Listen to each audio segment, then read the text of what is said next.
Moscow seems to be a theme here, and Andy Nagorsky and Andy Cattell are also here, so there may be more Moscow stories, but I was there. I went in 1990 as a freelancer, and it was fairly difficult to get there at that point as a freelancer, but I did it.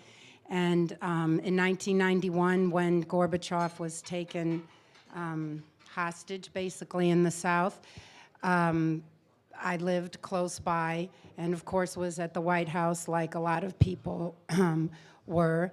But when the tanks went up Kutuzovsky Prospect, I'll never forget the grinding sound of the treads eating up the asphalt.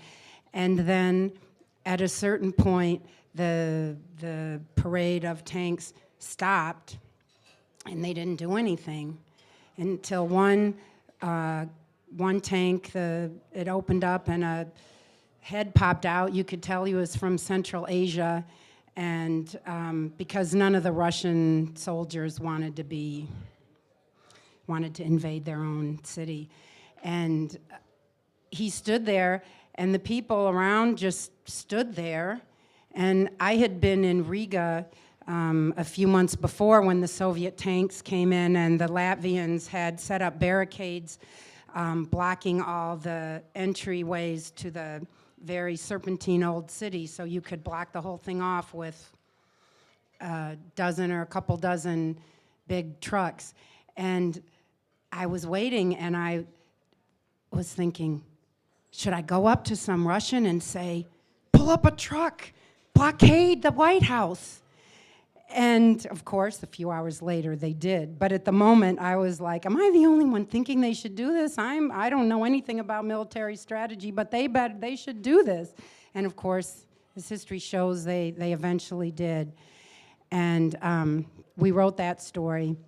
And then it seems so archaic now, but at that time, Business Week being a weekly before the internet really took off in 1991, the coup happened on Business Week's schedule. We were able to get a story out before Wednesday, our publication deadline. Then we had to strategize about the next week. And Rose Brady, the bureau chief, said, Patty, why don't you go to Kiev? Let's see what the other republics are doing. There was a stringer in the Baltics, so that stringer did reporting from there. So I took a 12-hour overnight train. I spent 12 hours in Kiev. I took a 12-hour night train back. I said to Rose, these people are out of here. They are leaving. And the Baltic stringer said the same thing. So we wrote a story to that effect. The Soviet Union is collapsing a week after the August coup. And the New York editor said, well, the New York Times isn't reporting this. The Washington Post isn't saying this. Are you sure? Are you sure? And I'm like, well, I don't know about anybody else, but the Ukrainians are leaving, and the Baltic stringer said the same thing. So we stuck to our guns. Thank goodness they had confidence in us. So they did a cover story in late August, early September, saying the Soviet Union is collapsing, and it didn't happen till the next December. And by that time, I was home. But I've had such a feeling of gratification. So.